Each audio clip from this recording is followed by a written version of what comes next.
to trade any of the new signees, right?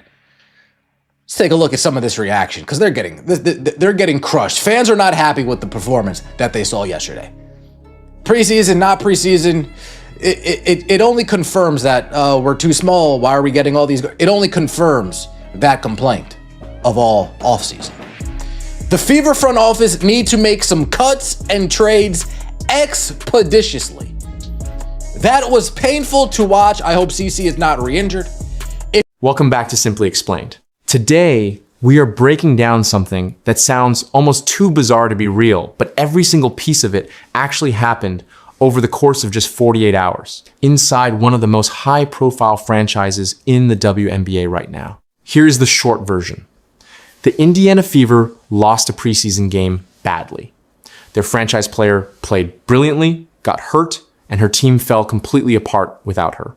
And then, instead of addressing any of it honestly, the front office posted what fans immediately recognized as an AI-generated hype essay on social media. One that had absolutely nothing to do with the disaster that had just unfolded on the court. The comments section became a war zone. And now, 8 days before the regular season opener on national television, the Indiana Fever are sitting in the middle of a full-blown crisis. Not just a basketball crisis, but a trust crisis between a franchise and its own fan base. Today, we are going to break all of it down piece by piece. We will cover what happened on the court, what happened off it, why the Cameron Brink conversation is taking over every comment section, and what the Fever actually need to do right now if they want to salvage the situation before it gets worse. Let us get into it. To understand why fans are so angry, you have to start with the game itself. On Thursday night, the Indiana Fever hosted the Dallas Wings at Gainbridge Fieldhouse. It was a preseason game, yes. But the result was not the kind of thing you can dismiss with the classic, "it's just preseason" excuse. Because what happened on that court revealed real structural problems that have been building for weeks. The Fever lost 95-80, a 1-5-point home loss to the Dallas Wings. Now, here is what makes that scoreline genuinely alarming. Caitlin Clark, the franchise player, the reason most of these fans are in the building, played brilliantly in the first half. She put up 21 points on 4 of 6 shooting. That is 66% efficiency. Show what the F was this game? Even no play, no defense, no schemes, full brick fest. If you guys want an in-depth breakdown of the game, of some things that need to get corrected and fixed ASAP, go watch Venom Reacts. Go watch Venom Reacts. He put out a... She was doing everything right. She was running the offense, creating for teammates, attacking the basket, and making the smart pass when the defense collapsed. She looked, in other words, exactly like the player everyone expects her to be. And then she got hurt. She took a flagrant foul, a hard physical hit, and went down grabbing her kneecap. She missed the entire second half. And what happened the moment she walked to the bench told you everything you need to know about where this roster currently stands. The team collapsed. Not gradually, not slowly, completely. The rest of the roster shot 20 of 54 from the field in her absence. Let that number sit with you for a second. 20 of 54. That is a 37% shooting performance from a group of players that the front office has been describing all offseason as a deep, well-constructed, championship caliber roster. Positions, trades, and get this thing going the way it should be. Such a disappointment that we are still here. Caitlin deserves better. Folks and fans, they're getting aggravated.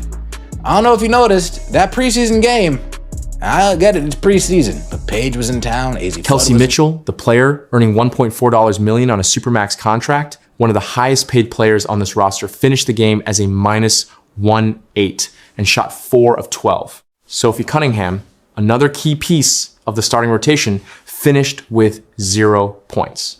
0.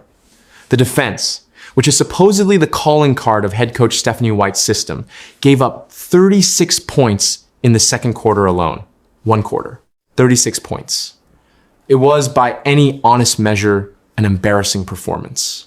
And it was an embarrassing performance that highlighted something the fans have been worried about all offseason long. This team, as currently constructed, is dangerously, maybe critically dependent on Caitlin Clark to function. When she is on the floor, they look like a contender. When she comes off, they look like a team that has no identity, no second option, and no reliable way to score or stop anyone. And to make matters worse, 3 key starters were already injured and unavailable for this game. Aaliyah Boston, the starting center and one of the best two-way players in the entire league, missed both preseason games with a lower leg issue. Lexi Hall, the floor spacer, whose three-point shooting opens up the entire offense, was also out. So the Fever were already operating at reduced capacity before the game even started. The result was entirely predictable, and that is what made it so maddening. The fans could see the problem clearly. They have been able to see it for weeks, and they wanted to know if the front office could see it too. The answer they got the next morning was not what they were looking for. Here is where the story takes a turn from a basketball problem into a full organizational crisis. The morning after the loss, the Indiana Fever social media team posted a lengthy promotional essay about the upcoming season. Now, before we get into the content of the post, let us think about the timing for just a moment. Your team just lost by 15 points at home. Your franchise player just took a hard hit to the kneecap and had to leave the game. Your roster has 3 injured starters. You have 8 days until your regular season opener on national television. And you have a fan base that is already nervous, already vocal, and already paying close attention to everything your organization does. What do you post? If you are a competent, self-aware organization, the answer is fairly obvious. You post a medical update on Caitlin Clark. You acknowledge that the performance was below expectations. You give your fan base something real, a concrete timeline on your injured players, a statement from your coaching staff, something that shows them you are taking this seriously and that the right people are working on solutions right now. What the Indiana Fever actually posted was none of that. Instead, they published what can only be described as corporate hype content. The post talked about the roster being loaded. It talked about championship expectations. It praised the fans as the best in the WNBA. At the rim, like Cam Brink. It would help us rebounding wise to have another big next to AB to help clean up the glass. Cameron Brink running the floor with a pass from CC. Ooh, I like to see that. It was promotional, it was vague, it was disconnected from the reality of what had just happened on the floor. And perhaps most damningly, it read to virtually every single person who encountered it as having been written by an AI. The writing had that unmistakable quality of AI-generated marketing copy. Enthusiastic without being specific, confident without being grounded, smooth without being human. There was not a single concrete acknowledgement of the loss, the injuries, or the obvious questions that every fan had woken up that morning wanting answered. The fan base noticed immediately, and they responded accordingly. The comment section turned into an absolute massacre. Fans were not upset in a mild, polite way. They were furious. Some of the top comments, the ones that got the most likes, the ones that rose to the surface of the post, were direct and unsparing. One comment read, "You just lost by 15 at home, and you are posting this nonsense." Another wrote, "Stop the AI posts and start making real moves." A third demanded, "Sign a backup center or trade for Brink." But the comment that got the most engagement, the one that outperformed the original post in terms of raw interaction, was 8 words long.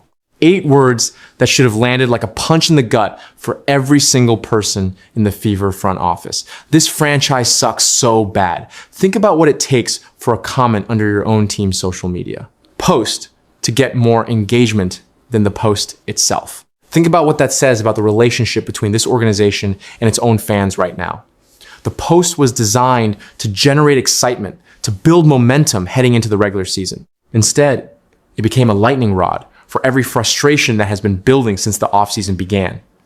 Because the post was not just poorly timed, it was insulting to the intelligence of the fans. These are people who watched the game. They saw the box score. They knew that Clark shot 66% and still could not carry the team. They knew Boston was sitting in street clothes on the bench. They knew that the front court depth was a disaster. And they were being told by a promotional essay that the season was going to be amazing. The gap between what they saw with their own eyes and what the organization was presenting to them was too wide to ignore. And when fans feel like they are being managed rather than communicated with, the backlash is always immediate and always severe. Now let us talk about what the fans are actually asking for, because if you look at those comments long enough, one name comes up over and over again. Cameron Brink. For those who need context, Cameron Brink is a 6'4" power forward and center who plays for the Los Angeles Sparks. She was the number 2 overall pick in the 2024 WNBA draft, taken right after Caitlin Clark. She attended Stanford, she was a consensus top prospect coming out of college, and she was considered one of the most complete big players to enter the league in years. In her rookie season, she suffered an ACL tear, the kind of injury that ends careers if not handled correctly and derails trajectories even when it is. She went through a long, difficult rehabilitation process and came back in 2025. And when she returned, she showed exactly why the Sparks used that second overall pick on her. The athleticism was still there, the shot blocking was still elite, the rebounding instincts were still sharp. And here I thought you were prioritizing on defense. You got no offense either. Yeah, Stephanie White, an alleged defensive coach giving up 95 points, an alleged defensive coach getting cooked by the New York Liberty in the first half when it was starters of her starters. Your forte is defense, Stephanie. That's. And she had added a 3-point shot to her game that gave her a dimension as a stretch four that she had not fully developed yet in college. She is 23 years old. She is the kind of player franchises build around. And right now, every Indiana Fever fan with a keyboard is demanding that their front office go get her. Here is why the idea is so appealing on paper, and why it makes complete tactical sense for what the Fever actually need. The Fever's entire offensive system is built around pace and three-point shooting. Caitlin Clark is at her best when she is pushing the ball in transition, pulling up from deep or running pick and roll at the top of the key. The defense keys on her constantly, trapping her ball screens, cheating off weaker shooters, doing everything possible to take the ball out of her hands in the moments that matter most. The answer to that defensive attention is a roll man who the defense cannot afford to leave open. Right now, the Fever do not have that player behind Aaliyah Boston. Boston herself is a good roll man. She finishes at the rim, she is physical, and she creates problems in the paint. But she cannot do it alone, and right now, with her injured and unavailable, there is nobody else on this roster who can do what she does. Cameron Brink changes that equation completely. Picture the pick and roll. Clark comes off a Brink ball screen at the top of the key. The defense has two options: stay at home on Clark or send a second defender to trap her. If they stay home, Clark gets a clean look from deep, and we all know what her shooting numbers look like when she gets uncontested attempts. If they trap, Brink is rolling to the rim with a 4-on-3 advantage. She is 6'4", she is athletic, she can catch and finish above the rim, and she has a developing mid-range game that makes defenders think twice about sagging too far off her. It is, on paper, a nightmare matchup for any defense in the WNBA. And defensively, Brink solves the Fever's biggest problem. Right now, without Boston, this team has no rim protector. They are giving up layups and paint points at an alarming rate. Brink's shot-blocking ability, one of the best in the league for her age and position, would immediately anchor the defense and give Stephanie White the kind of paint presence she needs to build a credible defensive scheme around. In transition, Brink's athleticism makes her a weapon in exactly the way the Fever's run-and-gun offense wants to play. She can run the floor. She can catch outlet passes in stride. She finishes above the rim in traffic. All of it fits. The fans are not wrong to want this. The basketball logic is completely sound. But here is where we have to be honest about the reality, because wanting something and being able to get it are two very different things. The Los Angeles Sparks are not trading Cameron Brink, full stop. That is the beginning and the end of the conversation, and the sooner fans accept it, the sooner the conversation can shift to solutions that are actually possible. Here is why. The Sparks are a franchise in rebuild mode. An alleged defensive coach getting cooked by the New York Liberty in the first half when it was starters of her starters. Your forte is defense, Stephanie. That's your forte. That's what, hey, if we're holding teams to 75 points, that's one thing. But if we're giving up 85, 90, that's another. Caitlin Clark in her return to Gainbridge Fieldhouse. I can dream, right? We lack size. Cam Brink. I think Cam Brink, they're going to need to make a roster move eventually. Whether it's now, whether it's later, whether it's at the deadline, whether it's weeks before the deadline. They have been through a difficult few years. Inconsistent rosters, coaching changes, front office turbulence. They used the number 2 overall pick in 2024 precisely because they needed a cornerstone to build around.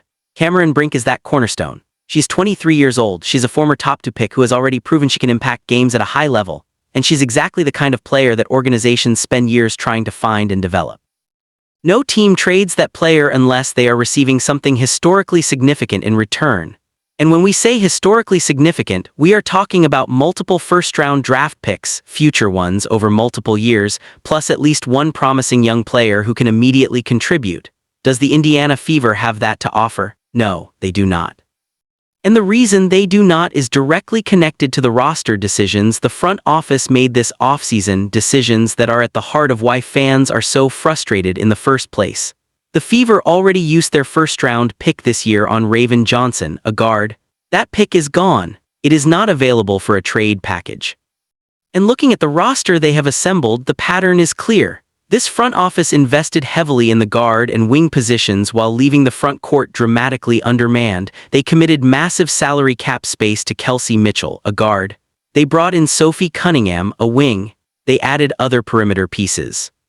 But they did not adequately address the front court depth problem that was obvious going into the offseason, and they spent assets, draft capital, cap space, roster spots, in ways that now leave them without the ammunition to make a transformative move. So the fans saying go get Cameron Brink are expressing a completely legitimate desire. The player they want is real. The fit they are describing is real. The need they are identifying is absolutely real. But the path to getting her simply does not exist right now, not with this front office's available assets, and that is an uncomfortable truth that the Fever organization needs to own. They built this roster, they made these decisions, and now they are 8 days from opening night with 3 injured starters, no reliable backup center, and a fan base that is rapidly losing faith. So if the Cameron Brink trade is not realistic, what is? The short answer is smaller, smarter, faster moves. And the Fever need to be making them right now. The most obvious and immediate priority is finding a veteran center who can provide competent physical front court minutes when Aaliyah Boston needs to rest. Not a star, not a transformative piece. A professional, someone who can give the Fever 15 to 20 minutes a night of defensive presence in the paint, grab rebounds, and not be a complete liability on the offensive end. That player exists somewhere in the WNBA free agent market. There are always veterans available, players who did not find a roster spot at the start of training camp, players who were released as other teams finalized their rosters, players who might not be stars but who know how to play, know how to defend, and know how to do the job when called upon. The front office should have had this conversation weeks ago. They should have had a contingency plan ready to execute the moment Aaliyah Boston missed her first preseason game with an injury. The fact that they appear to have been caught flat-footed, that the response to a clear and present depth problem was an AI-generated hype post rather than a roster transaction, is what makes fans so frustrated. Beyond the personnel moves, there is the communication issue. And honestly, this might be the bigger problem right now, because you can fix a roster with enough time and resources, but you cannot easily repair a broken relationship between an organization and its fan base. The Fever need to communicate better. That is not a complicated prescription. It just requires honesty, transparency, and treating fans like adults who can handle real information. When your franchise player gets hurt in a preseason game, you release a clear medical update the next morning. Not coach speak, not vague language about being smart and managing reps. A clear, factual statement about what happened, what the medical staff found, and what the timeline looks like. Fans can handle bad news. What they cannot handle is being kept in the dark, or worse, being fed corporate optimism while they are staring at an obvious injury concern. When 3 of your starters are injured and your team loses by 15 at home, you acknowledge it. You do not paper over it with promotional content. You say, we know that was not good enough, we know what the problems are, and here's what we are doing about it. That is it. That is the whole thing. It is not complicated. And when your fans are asking real questions about roster construction, about health updates, about strategy, you answer them directly. You do not hide behind polish and marketing language. You engage with the concern because the concern is legitimate. The fans of the Indiana Fever have invested enormous emotional and financial capital in this franchise. They buy tickets, they watch games, they buy merchandise. They post, debate, analyze, and care deeply about this team. They deserve better than an AR promotional essay the morning after a 15-point home loss. Here is what makes this particular moment so significant, beyond just the one bad game and the one badly timed post. This is not an isolated incident. It is the latest episode in a pattern of organizational communication failures that have been piling up for weeks. Think back through the offseason and preseason. Head coach Stephanie White made controversial comments about Caitlin Clark playing off the ball, comments that immediately ignited a debate about whether the coach fully understands how to deploy the most impactful player in the league. General manager Kelly Criswell made statements about the roster that raised more questions than they answered. Lynn Dunn publicly referred to fans who were raising legitimate concerns as complainers. Amber Cox made comments about the team's guard situation that confused rather than clarified. Every single time this organization has had an opportunity to get in front of a story, to be transparent, to build confidence with their fan base, they have instead generated a new controversy. Every press conference, every interview, every social media post has somehow managed to make things worse rather than better. And the AI-generated hype post is just the most recent, most obvious version of this problem. It is the clearest possible demonstration that the organization either does not understand what its fans are asking for or does not care enough to respond to those asks directly. The fans do not want hype.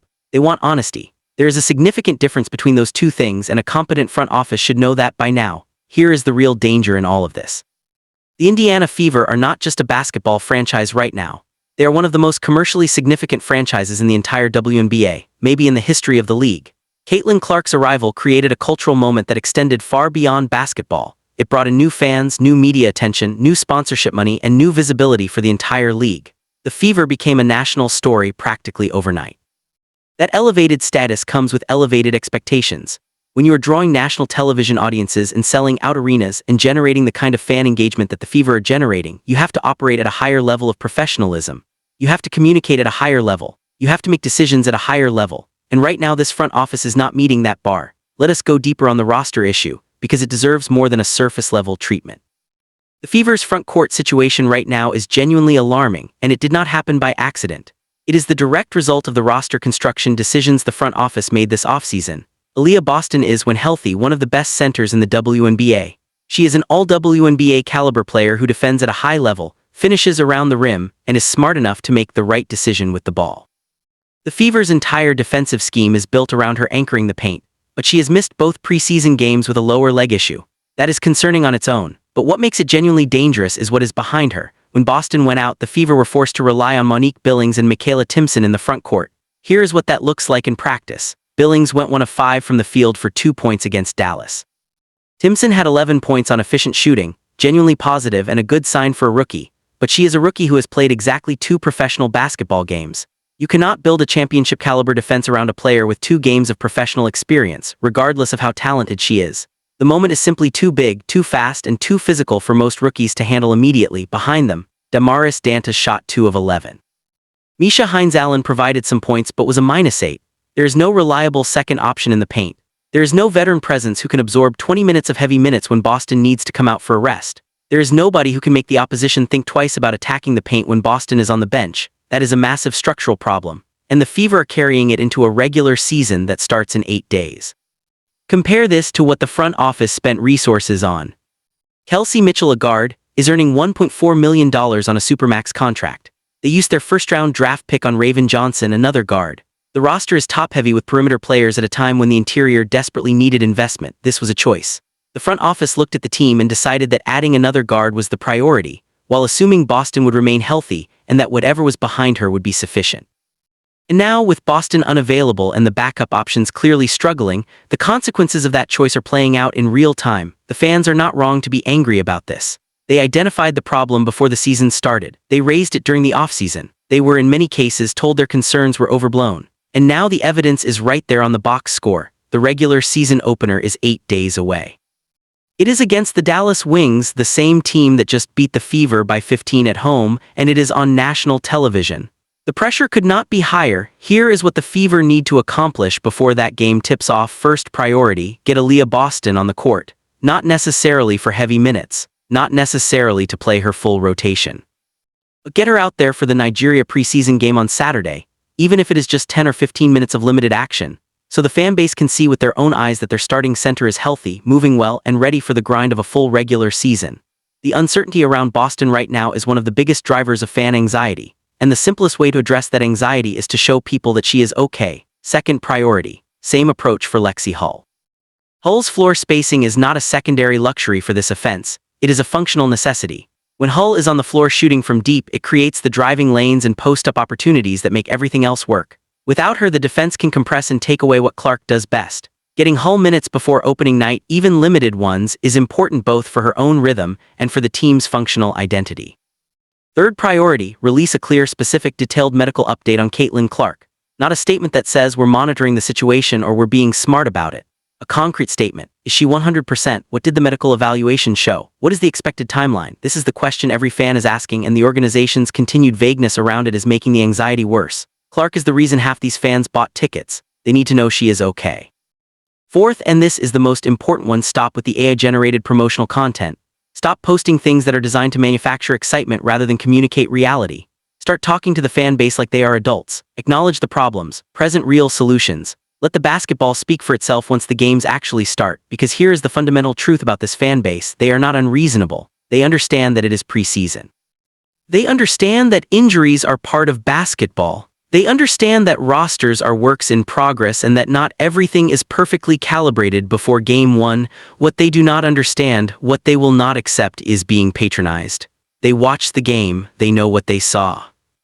And when the organization responds to that reality with promotional content instead of honest communication, it tells them that the people running this team either do not see the same problems they see, or they see them and our hopping fans won't notice. Neither of those is acceptable when you are 8 days from opening night. Let us zoom out for a second and look at what is really at stake here, because this is bigger than one preseason game and one poorly timed social media post. The Indiana Fever represent one of the most exciting stories in women's basketball right now.